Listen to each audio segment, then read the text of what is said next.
Toi là, derrière ton écran, oui, je m'adresse à toi. Tu t'appelles Frédéric, tu t'appelles Jean-Gustave, peu importe, c'est à toi que je m'adresse, d'accord? J'étais obligé. J'étais obligé, et tu le sais, que j'étais obligé de faire cette vidéo-là. Pourquoi? Parce qu'il y a 1 à 2 semaines, nous avons fait une petite vidéo en rapport avec ce qu'il pourrait y avoir dans Les Gardiens de la Galaxie, volume 3. C'est vrai que j'aurais pu utiliser une seule main pour faire 3, mais je me suis dit que ce serait plus sympathique de le faire avec 2. J'ai pas d'humour. Tu le sais, on en a parlé, et évidemment, attention, attention. C'est même pas en fait du spoil, c'est qu'on s'y attend en fait, on le sait que ça va arriver, parce que je te rappelle que dans Les Gardiens de la Galaxie, volume 2, dans la scène post-générique, la 5e du nom, on a le personnage d'Ayesha, qui est donc la reine des souverains, qui dit « Nous avons enfin conçu l'être parfait pour affronter les gardiens et pour qu'ils arrêtent en fait de se foutre de notre gueule. » Et il s'appelle Adam Warlock. Oui, ils disent Adam en français, mais moi je préfère l'appeler Adam. Ça rajoute un petit truc, un petit côté hispanique. Pas du tout. Bref, tu as ce personnage d'Adam Warlock qui a été, entre guillemets, teasé dans Les Gardiens de la Galaxie volume 2. Et il est vrai qu'on a déjà parlé de la temporalité de ce film-là, mais te rappeler, il est sorti en 2017, mais se passe 6 mois après Les Gardiens de la Galaxie volume 1, qui se déroule en 2014. Donc, on suppose que ça se passe en 2014-2015. Sachant qu'aujourd'hui, dans le MCU, on est en 2024-2025, ça veut dire que ça fait 10 ans qu'il est en gestation, qu'il est en création. Dans la vidéo que j'avais faite il y a quelques semaines, Daniel Richtman avait dit justement, normalement dans Les Gardiens 3, il pourrait y avoir un personnage comme Adam Warlock, ou justement le personnage du maître de l'évolution, ou les deux. Ce qui est intéressant, même si on va y venir à l'histoire d'Adam Warlock, mais c'est juste pour t'établir un petit peu le contexte de tout ce qui englobe le personnage dans les films, parce que justement, là, aujourd'hui, on est quel jour? On est un jour de la semaine, on est le 12 je crois, le 12 octobre. Et bien hier soir, quand on allait voir Venom justement, critique demain, mais quand on allait voir Venom, au moment où on commandait un McDo le soir, tard le soir, vers minuit, 1h du matin, il y a Mathéo qui vient me voir et qui dit « Hey gros, il y a Will Poulter qui a été choisi pour jouer Adam Warlock dans Les Gardiens de la Galaxie volume 3, source de Deadline. Deadline, on ne présente plus, c'est un vrai média américain qui a des sources extrêmement fiables, comme The Hollywood Reporter, etc. Juste après cela, même si on aurait pu avoir des doutes, même si là il n'y a plus de doutes, tu as James Gunn qui dit un truc genre « Ah bah bienvenue Will Poulter pour ce film-là ». Donc Will Poulter que l'on a déjà vu dans Le Labyrinthe, on a déjà vu également dans un film avec Ed Helms, où ils sont une sorte de famille recomposée ou je ne sais pas quoi, c'est une sorte de comédie, que l'on a vu également dans le 3e film du monde de Narnia, que l'on a vu également plus récemment dans un jeu vidéo qui est donc Little Hope, que l'on aurait dû voir également dans la série liée au Seigneur des Anneaux mais qui au final n'y est pas. Là, il va jouer Adam Warlock. Et justement la question que l'on peut se poser, que tu te poses, que je me pose, qu'on se pose tous, mais c'est qui Adam Warlock? Qui est-ce? Je suis là pour ça. Encore une fois, je ne suis pas le plus calé dans les comics. Vous avez d'autres créateurs de contenu, peut-être même dans votre entourage, des personnes qui connaissent un petit peu mieux Adam Warlock que moi, bien évidemment, puisque je n'ai lu aucun comics en rapport avec ce personnage-là, mais comme d'habitude, pour ce genre de vidéo, j'ai fait mes petites recherches et je vais essayer de mêler un résumé de l'histoire d'Adam Warlock au MCU. C'est comme ça que je procède, donc si ça ne te plaît pas, eh ben tant pis pour toi. Ce qu'il faut savoir d'Adam Warlock, c'est que dans les comics, il est créé dans la ruche. Et il est créé par quelques petits scientifiques de cette ruche qui se font appeler l'Enclave. Je ne sais pas pourquoi, mais c'est le nom qu'ils ont choisi. Dans les comics, il est au sein même d'un petit cocon. Et ça, c'est assez intéressant qu'il soit dans un cocon, parce que justement, il faut le temps pour créer cet être qui est supposé être, par l'Enclave, l'être parfait. C'est ce qu'ils recherchent, ils veulent créer l'être parfait, et selon eux, c'est ce qu'ils ont fait avec Adam Warlock. Cependant, tu as Adam Warlock, comme je te l'ai dit, qui est dans Les Gardiens de la Galaxie volume 2, qui est justement dans un cocon. Évidemment, que ce soit Les Gardiens de la Galaxie ou les autres films, ce sont des adaptations, donc ils peuvent changer quelques petites choses, et visiblement, là, ce n'est pas lié à l'Enclave, mais aux souverains, donc des personnages liés à Ayesha, et on en a déjà parlé au début de la vidéo. Mais il est vrai qu'il y avait des théories qui existaient à l'époque des Gardiens de la Galaxie volume 1, et même il me semble dans Thor, le monde des ténèbres, alors je ne suis pas sûr que l'on voit justement ce cocon, mais en tout cas il est au moins dans les Gardiens de la Galaxie. En fait, dans l'antre du collectionneur, on a un cocon. Au début, on se disait, bah c'est peut-être Adam Warlock. Au final, non,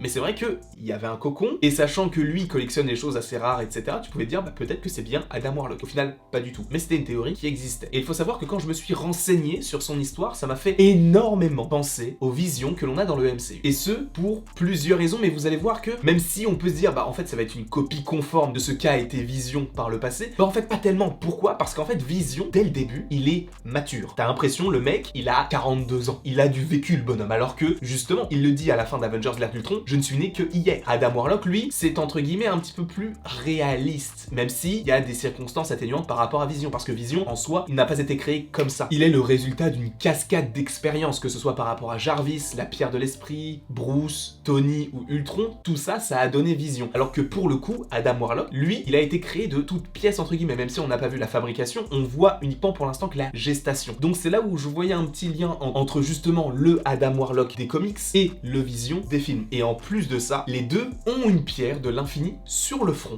Parce que vous le savez, Vision, il a la pierre de l'esprit, mais Adam Warlock, dans les comics, il a la pierre de l'âme. Ça, c'est ultra intéressant. Et ça m'a permis en fait de vraiment comprendre un petit peu mieux le pouvoir de cette pierre de l'âme. Parce que justement, dans ce que j'ai trouvé, en fait, tu comprends qu'il peut tout simplement sentir ou aspirer l'âme des gens. Alors il est vrai que dans le MCU, Thanos n'a utilisé qu'une seule fois la pierre de l'âme, mais pas vraiment, puisque je vous rappelle que justement, à un moment donné, au moment où Thanos claque des doigts, il est dans un monde orangé, entre guillemets, où il revoit donc Gamora. Et justement, ce qui est assez intéressant par rapport à tout cela, c'est que la pierre de l'âme peut aspirer, donc comme je te l'ai dit, l'âme des personnages et l'enfermer au sein même de cette gemme. Et justement, le possesseur de la pierre peut lui-même aller, entre guillemets, dans la pierre de l'âme pour aller voir l'âme des personnages qui est enfermée dans cette pierre. Et c'est exactement ce qu'il se passe avec Thanos, avec Gamora à la fin d'Infinity War. C'est assez intéressant et ça m'a permis d'en apprendre un petit peu plus sur la pierre de l'âme. Et donc ce qu'il faut savoir, c'est que dans les comics, Adam Warlock a la pierre de l'âme sur le front. Également, à l'instar donc de Vision qui lui est hyper mature, Adam Warlock, lui, ne l'est pas du tout. Il est immature. En fait, il a le corps d'un adulte, supposément parfait selon l'enclave. Cependant, en lui, bah, c'est entre guillemets un enfant. Enfin, il vient de naître, donc il n'a pas toutes les facultés que peut avoir Vision, par exemple, en tout cas intellectuellement. Donc il est totalement immature. Et il va rencontrer différents personnages au cours de ses petites péripéties au début. Il rencontre notamment les 4 Fantastiques, il rencontre également Thor, et il rencontre par la suite un autre personnage qui, là, va nous intéresser au plus haut point. Pourquoi ? Parce que justement, on va revenir à Daniel Richtman, où justement dans sa petite news, entre guillemets, dans sa petite rumeur, il disait peut-être que dans les Gardiens 3, il y aurait normalement Adam Warlock, ou le Maître de l'Évolution, ou les deux. Et justement, quand je me suis renseigné sur la chose, Adam Warlock est entre guillemets lié au Maître de l'Évolution, parce que justement, ce Maître de l'Évolution va faire en sorte qu'Adam Warlock évolue.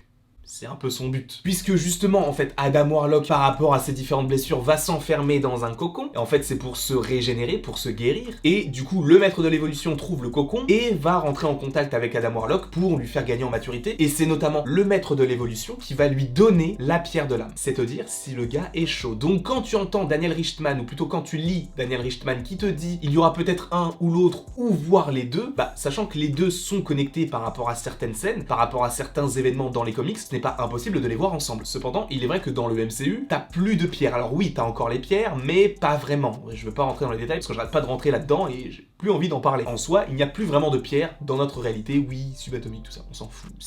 On les reverra pas pour l'instant. En tout cas, je ne vois pas le Maître de l'Évolution dire ah bah tiens, une pierre de l'âme pour toi, une pierre de l'esprit pour toi. Ça ne se passe pas comme ça. Et en plus de ça, ce serait dommage d'avoir à nouveau les pierres de l'infini, sachant qu'on a fini l'Infinity Saga. Là, il faut passer à autre chose. Peut-être qu'il y aura bien une connexion, mais elle ne peut pas se faire via la pierre de l'âme qu'a donné le Maître de l'Évolution à Adam Warlock. Donc je pense qu'il peut y avoir quand même une connexion, mais pas par rapport à cette pierre. Des années et des années passent, il fait ses preuves, il n'y a pas de souci, il est hyper puissant, il a porté le gant de l'infini je ne sais pas combien de fois, au moins une.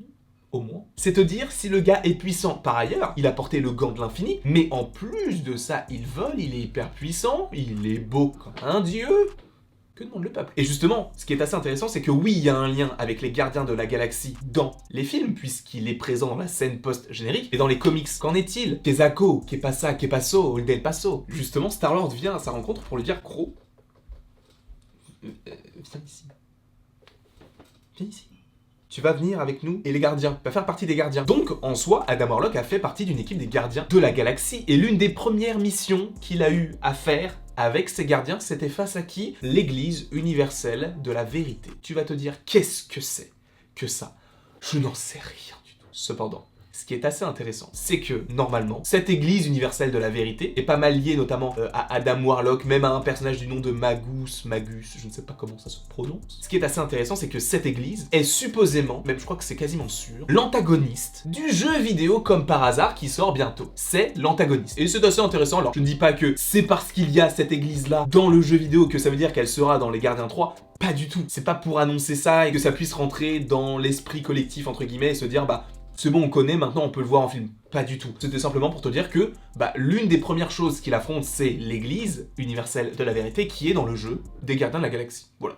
C'est tout, ça s'arrête là. Tout ce qu'il faut retenir de cette vidéo, c'est que le personnage d'Adam Warlock, déjà je pense qu'il va être extrêmement intéressant et extrêmement important pour la suite des événements, parce que comme je te l'ai dit, c'est Will Poulter. Tu vas te dire, c'est un bon acteur, oui, ok, d'accord. Mais c'est surtout qu'il est très jeune, entre guillemets. Bon, tu vas me dire, ok, il a 28 ans, le bonhomme, donc il a encore la vingtaine. Quand il va jouer dans Les Gardiens de la Galaxie Volume 3, il aura 30 ans. Sachant que tu sais que Anthony Mackie, Benedict Cumberbatch, ou encore tous ces acteurs qui ont la quarantaine, et ne sont pas prêts de quitter le MCU. Donc ce que j'imagine, c'est que justement, ce personnage-là soit l'avenir des Gardiens de la Galaxie ou d'un univers beaucoup plus cosmique. Et justement, il y a une vidéo qui arrive je ne sais pas quand sur qui pourrait être dans cette équipe des Gardiens de la Galaxie après les Gardiens de la Galaxie Volume 3. Et je pense qu'il sera dedans, Captain Marvel Thor, on en parlera plus tard. Quoi qu'il en soit, j'espère que tu as apprécié cette vidéo, même si ce n'est pas la vidéo la plus précise sur le personnage, ce n'est pas le but. Tu connais un petit peu peut-être la chaîne maintenant, je me base sur des petites infos que je peux récupérer du perso pour les lier au MCU, tout simplement, et on en apprend aussi un petit peu, donc c'est l'histoire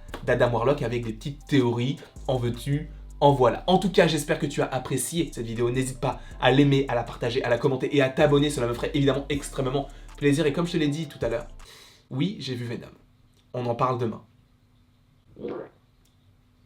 On en parle demain. Et après toute cette longue vidéo, tu le sais très bien, ou peut-être pas d'ailleurs, mais il ne me reste plus qu'à te dire à la prochaine. Pour la prochaine.